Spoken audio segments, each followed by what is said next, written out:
buildings collapsing around, incredibly every single building on that terrace. It should all be a national monument. All four of those buildings have been kept as a national monument. And even with that, it's a hard, long struggle that's taken over 15 years of different people, of relatives, of campaigners who have put their heart and soul into it. And there wouldn't be anything there at all for them, and they have to be thanked for all their efforts.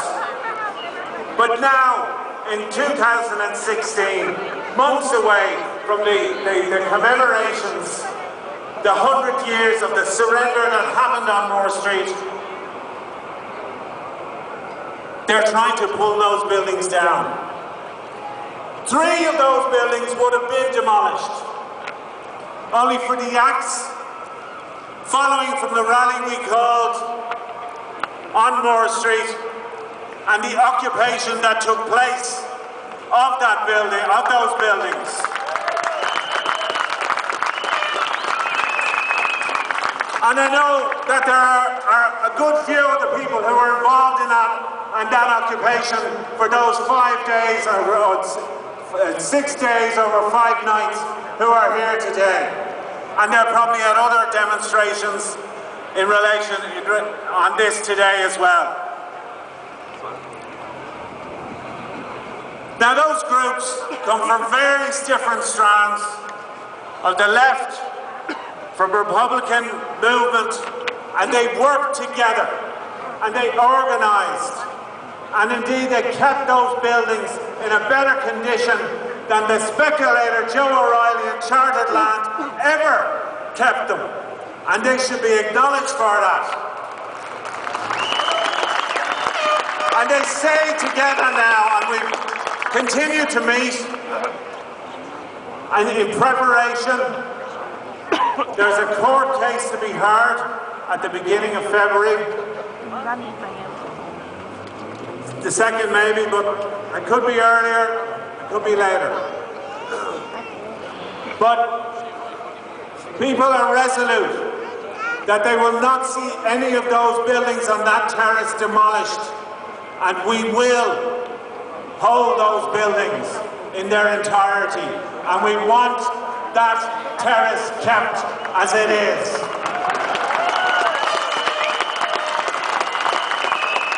Restored, maintained, it has the potential for a thriving cultural, historical, revolutionary quarter. And the markets that there have existed for over 300 years.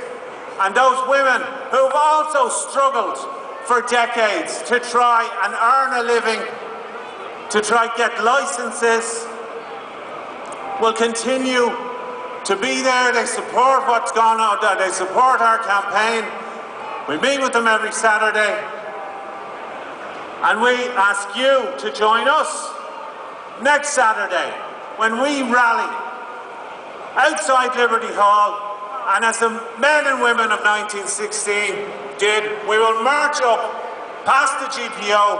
and into the laneways of history on Moore Street to show our support and strength for the oncoming case against the government.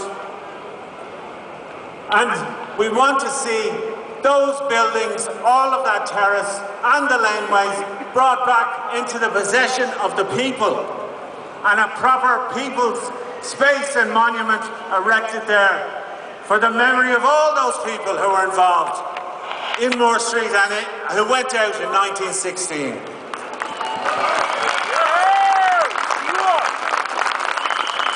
And just to finish, I ask you to join me in a short chorus. We say, save Moore Street, save it all. Save Moore Street, save it all. Save Moore Street, save it all. Save the 16 terrace, save the street stalls. Save Moore Street, save it all. Save the street stall. Save Moore Street, save it all. Garmia Martin. Thanks very much, Mel. Now we've just 3 more speakers, 2 from the political side and a community activist. The next speaker is Richard Boyd Barrett TD. Richard, you're very welcome. Friends, the reason this government wants to build a shopping centre on top of the historic site where the 1916 rebels made their last stand is not just because they want to enrich the greedy developers who brought this country to its knees. It is not just because they want a shopping centre to drive the street traders out of business to make money for those greedy developers, but it is also because they want to bury this country's revolutionary history. And I want to say, they do that because they are afraid of that history. They are afraid of the people. And we are engaged now, and in the next 6 weeks, as we run up to the election, in a psychological war. That's what it is. It is a psychological war. You know, Alan Kelly said recently, as part of that psychological war, he only spends 2% of his time now thinking about water, because apparently he is spending the rest of the time thinking about housing. Now I ask you, which is worse? For Alan Kelly to spend a lot of time thinking about something, or to spend no time thinking about it at all? Because he has generated the worst housing and homelessness crisis in the history of the state, and he has generated the worst scandal and shambles with Irish water that is possibly imaginable. But of course,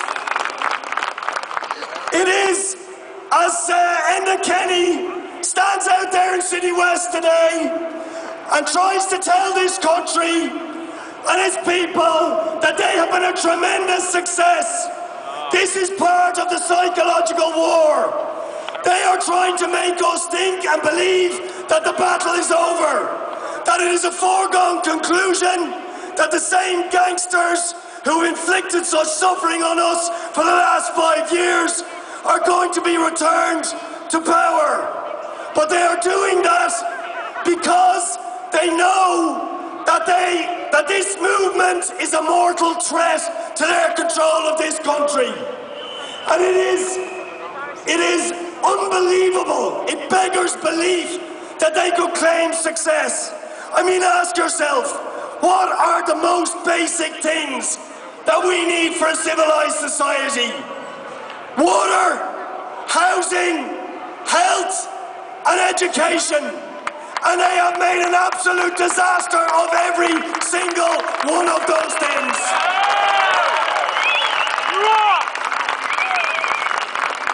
But what they are trying to do is demoralize us.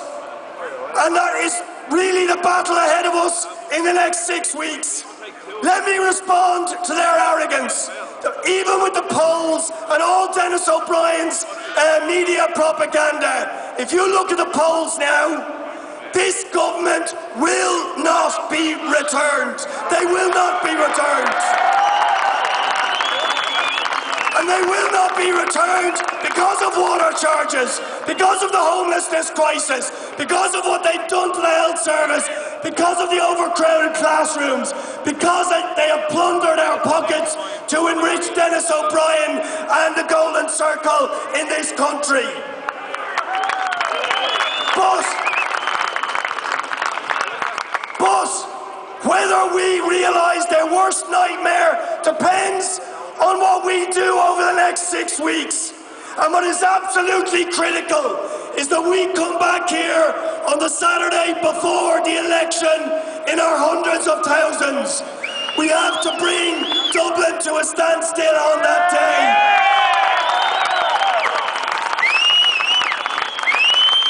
And whether we do that depends on the people here.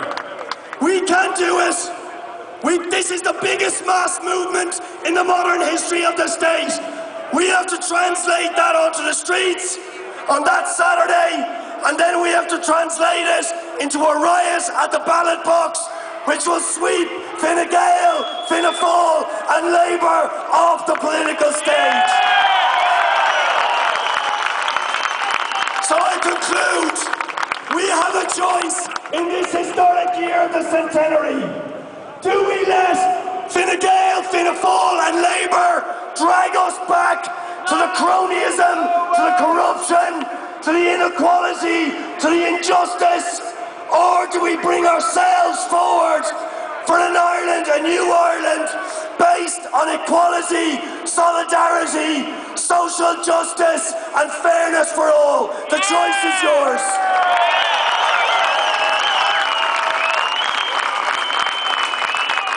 Richard Boyd Barrett. He's been doing that all morning in Dunleary. I don't know how he does it. Excellent, Richard. Brilliant. We're now going to call a community activist that has been around these parts a few times. He's been a tremendous support to the water charges movement, to the community pillar. He speaks words of wisdom every time I hear him or read them. Welcome to the stage, please, Tom Stokes. Tom.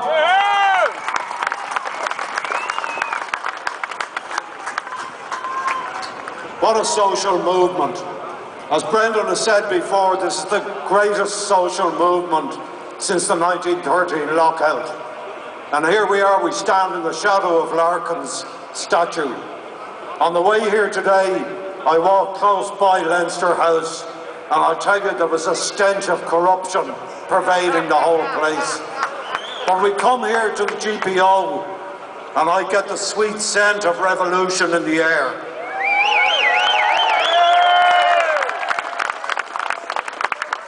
We're 1 degree of separation from 1913. We're one generation in my case. My grandfather was a tram driver who gave 2 fingers to William Martin Murphy, the Dennis O'Brien of that day, and stepped off his tram and kicked off the great Dublin lockout.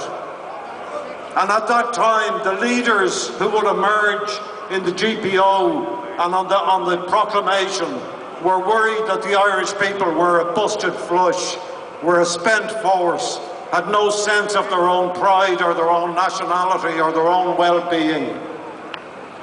And the 1913 lockout changed that.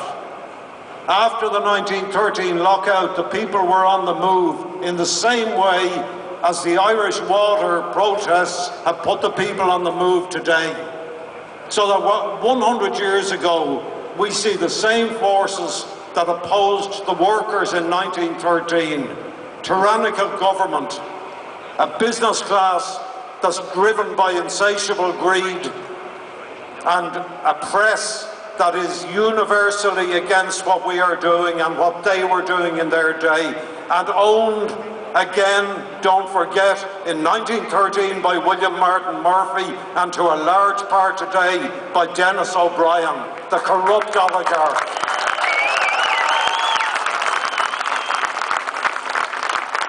And what came out of it was 1916. And what came out of the preparations for 1916 was the proclamation. And you will hear it and you will read it this year. And you will read especially, I hope, paragraph 4, which I'm convinced is James Connolly's paragraph. It's the one that talks about the children of the nation being equal. It's the one that talks about the happiness and prosperity of our people. And it's a word, that word happiness, that we gloss over too easily. No one ever grabs onto that and says, why did these men put that word happiness into the proclamation, where every word was valuable, where there was no space for words that didn't have meaning? And of course, if you think about it, what use is it if a country is prosperous but its people aren't happy?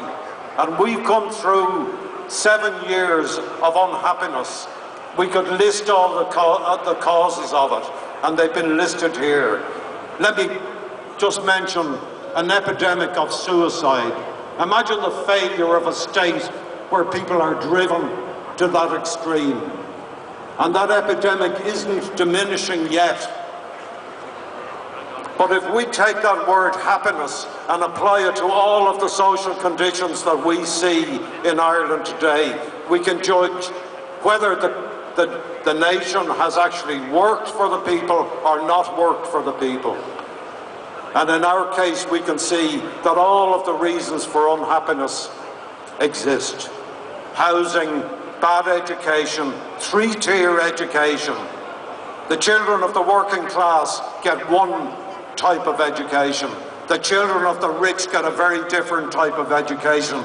And what does it prepare them for? It prepares them for the courts, to work as lawyers and barristers in the courts, to live at the top scale of Irish society, to live in that 20% of the top of Irish society that is the political class, that works together, that does everything, that makes sure that that 20% hold on to the wealth and get more of the wealth.